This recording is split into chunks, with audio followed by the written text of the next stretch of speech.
Welcome to the Leaders in Payments podcast, where we talk to C-level leaders from across the payments landscape. We'll be discussing the products and services that impact the payment space today, as well as trends and predictions for the future of payments. We will also hear stories from our guests about their journeys to the top. Hello, everyone, and welcome to the Leaders in Payments podcast. I'm your host, Greg Myers, and we have a very special guest on our show today, Perryn Holtrop, the CEO and founder of PayNation. So, Perryn, welcome to the show. Hey, thanks, Greg, for having us. So why don't we start off by having you tell our audience a little bit about yourself, maybe where you're from, where you grew up, where you went to school, a few things like that. Yeah, so I'm 52 years old, been in the payments industry 10 years. I live in a town called Riverside, which is about 60 miles east of LA. I grew up in California. Mom and dad were both foreigners. So, I'm first generation American here. And we have an office in Orange County, California, which is about 40 minutes from my house. Traveled a lot as a kid, but born and raised here in California. Have three kids and one 13-year-old, my last one at home that stayed pretty busy with. Awesome. Well, tell us about PayNation. So what does the company do? So PayNation is what we like to call an AR/AP automation company. We try to stay away from the term merchant processing or payment processing. It's almost kind of a negative word these days. We started off at AR, obviously accounts receivable, helping mostly middle market, lower middle market B2B companies. We're a B2B shop. We only focus on B2B.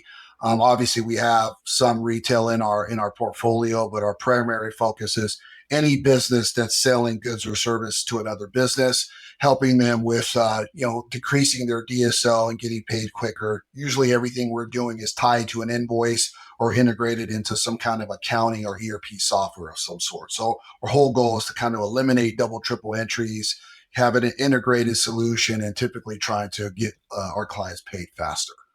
Okay. Are there certain verticals that you focus on?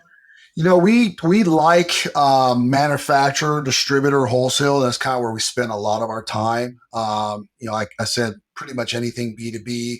We dabble a little bit in the healthcare and professional space, like, law firms and accounting offices, although not quite B2B. But I would say probably 85%, 90% of our portfolio is in that manufacturer, distributor, wholesale space. Okay. And then you said mid-market, so kind of the middle of the road, not the really small, but not the really big? Yeah, years ago, I recognized that in payments, and you've probably seen this yourself, it's always companies that really focus on SMB or enterprise. And middle market always seems to be the redheaded stepchild that no one wants to really care about. And that's where the most revenue is generated. That's where a lot of the companies need the most help. A lot of those companies want to be like Big Brother Enterprise, so they're really interested to hearing the solutions and the technologies that are available to get them to the next level. And so I just kind of felt that that was kind of an underserved, area, if you will, or vertical, if you will. So that's where we spent a lot of time, and we just over the years have found that a lot of the companies in that middle market space really are interested in advice, in consulting. The enterprise, very bureaucratic. It's less transactional. They feel they have all the answers.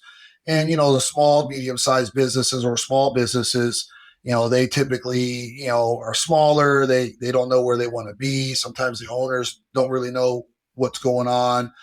Sometimes not a lot of revenue, very cost, driven there.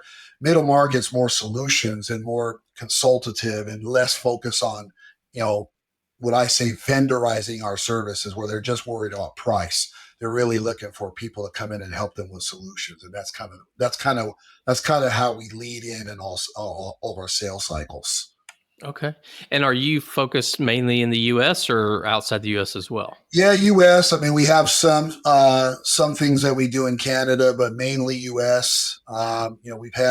We've had some international opportunities that were international, but they still were based here in the U.S. So there's some gateway solutions and some stuff that we've done.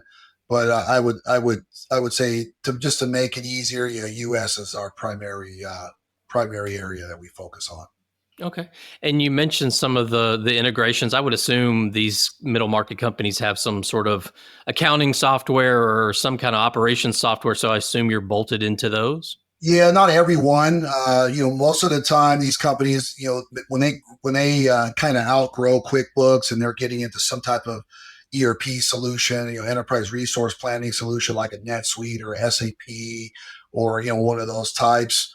We've integrated into a few of them. We're still building out more. There's so many of them. But what we typically do is we saw the void there, build some integrations into those solutions. So if a client is looking to get in there or they already have a relationship with them, we know that we have some opportunities to integrate. So, really the goal is always to try to integrate, again, try to eliminate double, triple entries. So that's our focus.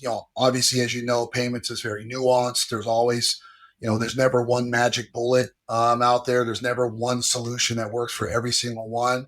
So, we got to play around with it, but we try to have, we try to have as many of those integrations to those types of software that we come up, because we know we have a better chance of winning that business. Gotcha. Okay. What would you say differentiates PayNation from your competitors out there? I would say, I was talking to a colleague of mine yesterday, and I was telling him, when we go to payment, trade shows or any kind of industry events, and we're amongst colleagues, amongst our very small circle of payments folks, and there could be 1,000 people in a room. There might be 2 people in that whole room that really know B2B. So I would say right now, the difference is we're B2B focused. There's companies that do B2B and know B2B, but that's not all they do. They might do restaurants, they might have some hospitality business or retail or SMB. We are 100% hyper focused on middle market B2B payments. And that's where we're headed. That's our goal. And we want to eventually get to a space where we're the largest B2B payments company in America. That when it comes to middle market big B2B payments, we want that to be synonymous with PayNation. So that's our goal, and that's where we're headed. Okay. And you kind of mentioned this, but I want to double click on it. So is there a lot of consulting that sort of goes along with it just by the nature of kind of being a mid-market type company? Yeah, that's a really good question. Yes, there is. The thing is, as I mentioned a moment ago, payments, as you know, is very nuanced. It's not one magic bullet. Typically getting into a client, and we're asking like, what's your payment flow? Walk us through how you're currently processing payments. If you had a wish list, what are the 3 things that you would wish for? If you had a magic lamp and a genie came out the bottle, what are some things that keep you up at night? Asking some of these basic sales questions, you can kind of hear, and we typically are trying to get in when we have our first discovery call with maybe, with the office staff or the accounts receivable department, just to find out what the pain points are. And so we're doing a lot of digging to figure out, because it's very easy for us to just, I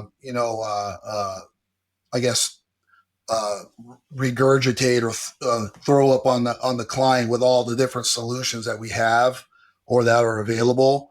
But that doesn't ever get things done. We want to make sure we're kind of tailor making a solution. So yes, very consultative. Even though we're selling something and we're obviously all in sales, our roles are less sales and more consulting. And we do this on purpose because, as I said, I coined the term vendorize. We don't want any client to ever think that we're a vendor. What we always say is, hey, you take advice from your attorney, your bookkeeper, your CPA, business coach, whoever you take your advice from to run your business. 70, 80, 90, sometimes 100% of your income comes from a digital payment. It might behoove you to take advice from a payments expert. So look at us as more of a partner and an expert rather than just us selling you something. And that's our approach and that's really how it has to be in the B2B space, because you're ultimately dealing with CFOs or controllers or VP of finance, sometimes the CIOs or the CTOs. You're dealing with people that have a certain level of sophistication in their space already, and a lot of times understand payments in a relative sense. That you can have a basic rudimentary conversation with them about interchange or, level 3 data or anything like that. So you're not dealing with someone that's completely, ignorant to payments. So you can have a more informed conversation. And again, it's usually less driven by price and more about solutions. Gotcha. So where do you think this B2B payments industry is headed, say, in the next 3 to 5 years? I mean, it's exploding. I mean, I think the net changes all the time, but I think the global B2B payments right now is like $100 trillion. More and more companies are seeing the value of accepting virtual cards. More buyers are issuing virtual cards to pay rather than checks. We got $26 billion worth of check fraud every year still that's being mitigated. Checks aren't going to go away anytime soon. But be it more and more people are starting to see the value of a card acceptance or even an alternate way of payment, not necessarily just card, but even more ACH or FedNow, RTP. You got some blockchain solutions out there. People want their money quicker, and they're starting. There's more there's more and more people like myself and like PayNation that are understanding the value prop of getting your money tomorrow rather than waiting, 30 days or 60 days to get paid or, whatever, and seeing the value of getting paid tomorrow and factoring the cost of acceptance. It really, at the end of the day, we're having a conversation about time value of money. And I think on the most basic fundamentals of money or in business, we understand that money costs. And the longer it takes to get it, the less it's worth when you do get it. And I think on the fundamental approach there, people get that. So I think more people have that conversation is really escalating the knowledge that basic people have on acceptance in B2B payments, which is resulting in the explosion. I think what happens though is that a lot of, especially on the ISO levels or other companies that have, made a fortune, tailoring their business to SMB or retail. Some of the agents or some of the sales team out there get B2B is a little daunting and they get a little nervous. Like, hey, I don't want to talk to this guy. The CFO might know more than I do, whatever the scenario is, or maybe just don't have solutions for it. And people get a little intimidated by that. But I think that, you don't know what you don't know, as the old adage goes. And I think the more conversations that are had about B2B podcasts like this, guys like you who've been in the industry a long time that understand, being on thought leaderships and different panels and having more and more people talking or asking questions about B2B just kind of opens the dialogue for people to be okay with asking questions that they don't know, to broadening their knowledge about it, where everyone feels more comfortable while having that conversation. Right. And right. The other thing I would add too is that when we say B2B payments, a lot of times people in their head synonymously or make the comparison that B2B equates to enterprise. And there's a lot of people that are daunted by enterprise, and B2B payments is absolutely not just enterprise at all. Hence why we're so focused on middle market, because that's where we believe there's a gaping hole in this industry, and then we can slowly start to kind of shrink some of the I guess the lack of knowledge out there to make people more understanding that it's a real thing. Yeah. Yeah. Makes a lot of sense. Well, let's switch gears a little bit and talk about you. So tell us about your background and how and why you founded the company. Yeah. So I've been an enterprising man for a long time. My first business when I was 19 years old, I actually used to be in the auto security business. I installed car alarms back in the days of the Viper days when you used to hear Viper car alarms. I started there, had a business doing that. It was very successful. I owned I had a couple patents that I patented and some unrelated stuff and the security and some household product stuff, and made a little money there. So always been kind of enterprising. It got to a point in my career where I was trying to figure out what the next thing was. Never really been a guy that tried to chase trends. I would always just, look for businesses that made sense. I'm a very creative guy, probably a creative guy first. My mom is an artist, and I kind of grew up as an art guy, but very strong business acumen as well. So kind of double brained it, as I say, use both sides of my brain.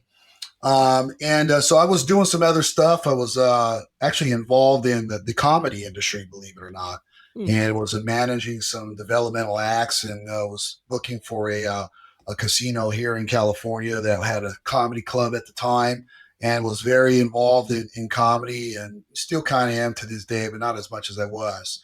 And I was looking for some type of, I guess, business or some type of job that was going to hold me over while I was going to, have a big famous client that I was going to make, a bunch of money and be rich. Right.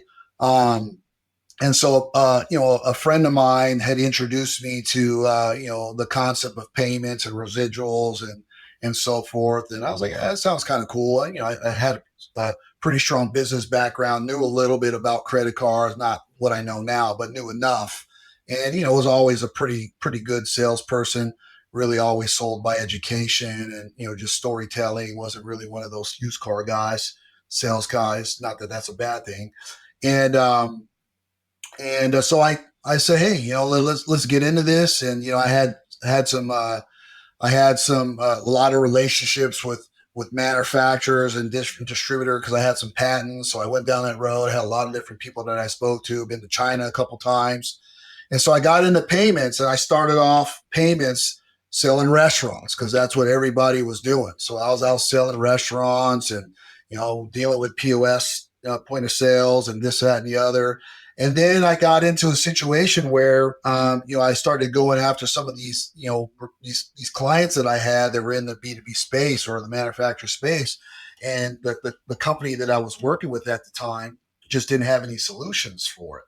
And so it was kind of frustrating because all of my contacts and the people I knew were kind of in that B2B space because I was already kind of around B2B, just on the payment sense. And so then I moved on, went to another company that had a little bit more solutions and was able to leverage some of my relationships there. And, I was maybe 5-6 years in the payments, was happy, was good, had a nice big book, was living life, was crushing it, had all the free time in the world. And, I didn't really have a desire to start my own ISO. Really, I was content, I guess. Right, it's kind of rested in my own laurels. And I was like, what's the next thing? And the goal was always at the time was to make enough residual to follow this thing in comedy. And then I got really, really, really excited with payments because every single day it was a new deal. It was something new, something creative. And so, I had an idea what happened was I had a really large account that I was working. And I lost it because we didn't have an integration at the time. And I'm like, man, if I would have had my own integration on this deal, I could have won this gig. And it was a healthy opportunity. And so, I was like, hey, I need to maybe start my own thing and, take some of the money I had saved up and maybe work on building some of my own integrations. Never did any. I have some tech background. I've been involved in some tech stuff, and I always tell people I'm not a tech guy, but I know enough to be dangerous. I can't write code or anything, but I know how to have a conversation. And then COVID happened, and COVID came, and everybody was, as we all were, just what's going on, the world's coming to an end. And I personally wasn't really that scared of it. I just did it. And I was like, hey, this could be a major, major, major opportunity. And I was right. Everybody wanted to go digital. Everybody wanted to accept ACH and credit card, and no one was taking cash anymore and all these things. So I was, what, I'm going to start my business. And I started my company in June of 2020. And so, I was able to fund my business. I had a pretty good sized book. I didn't have to start from scratch, and it worked out some really good partnerships with some of the bigger processors out there. They knew who I was. My reputation preceded me. I had a really good good relationship with anyone, and I was able to lock down a smoking deal, Schedule A, and everything else, and registered a company, got registered, became a registered ISO, did all the process, and all of this during COVID, by the way. And so it was challenging there. And then we just I had a handful of guys and colleagues that I've worked with over the years that saw that I started my own thing. They wanted to come on board with me, and we kind of just did what we did and just had hockey stick growth. And then when things kind of settled down, we kind of repositioned ourselves. What's our direction? What do we want to do? Started building some more integrations. We started getting involved in that more, and it just things kind of snowballed from there.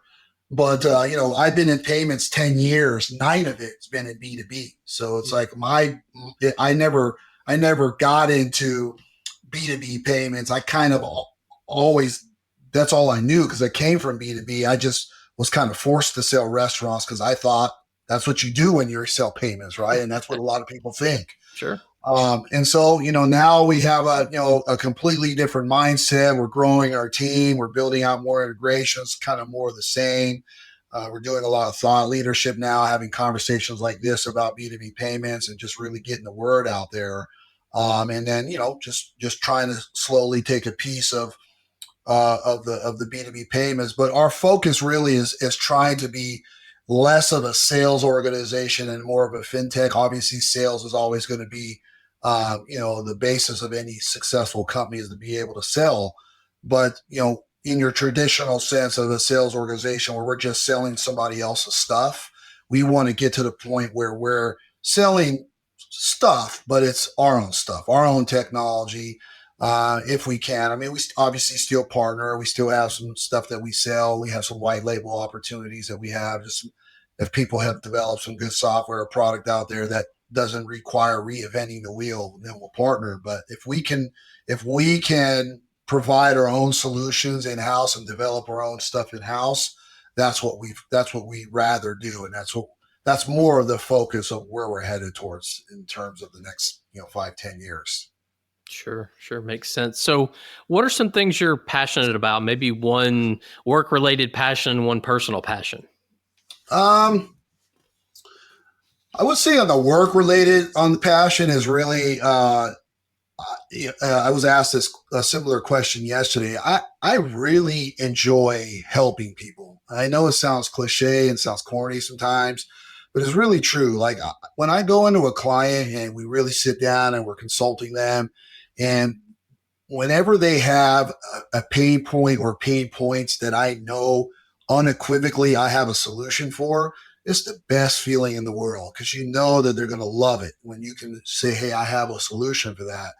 I really enjoy it. I think that, building what we're building here as far as the company and technology and everything else that we're working on, the passion is there because obviously we all want to make money and we want to be successful in all those things, but really having those tools in a tool bag that can really help a company when they clearly need it. I love it. Feels good every day. On a personal side, same thing. I like helping, but I really enjoy, I have a young daughter that's 13. That's an athlete. She runs track, plays golf. She's exceptional at both. And I really enjoy watching her process as a little young, girl that just doesn't herself understand how talented she is. As parents, we look and see, hey, our kid's got some talent, but they don't really see it. And just being able to work with her and going out to, on the track and practice or going out on the range. I'm not a golfer, but, I learned a lot from coaching, and God knows I spent enough money on training to buy a small, buy a nice small sports car. But I bring that up because payments is what's allowed me to spend that time. Payments is, and anyone that's in payments, it's a tough business. It's hard and it's a pain in the butt. But if you do it right, it can give you a lot of free time. Sure. and it's a great business. I don't really know any other business that you can make money while you're sleeping. And so those are the two things: helping people, helping businesses. I love it. It makes me feel good, and then be able to get out there and uh, help my daughter get closer to chasing her dreams and being successful. Obviously, I have two older kids as well that are grown. I have a son that's in the Air Force, and a older daughter that's wants to go to law school. But they're kind of grown and they've kind of done their thing. The young one still needs the touch of dad there. You know what I mean? Sure. Absolutely. So you've been in the industry, like you said, 10 years. So if someone comes to you and they say, Perrin, I'm interested in building a career or making a career in payments, maybe they're coming to you looking for a job at your company. What kind of advice would you give them to help them be successful in payments? That's a really good question. I like that question. I would say what I've seen in the payments industry is anytime I see a person enter in. So two things. Let me back up.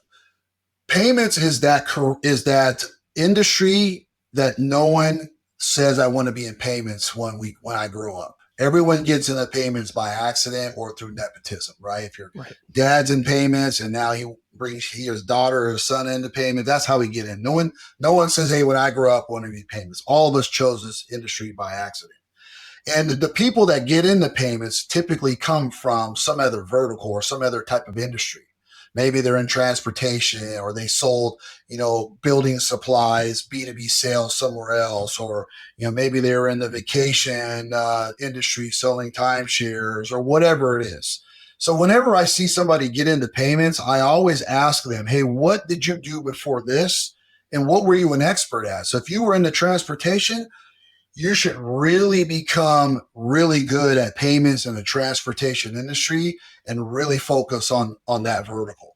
So the advice I always give people when they ask me this is say, find one or two verticals that you know a lot more about, and really become the expert in that space.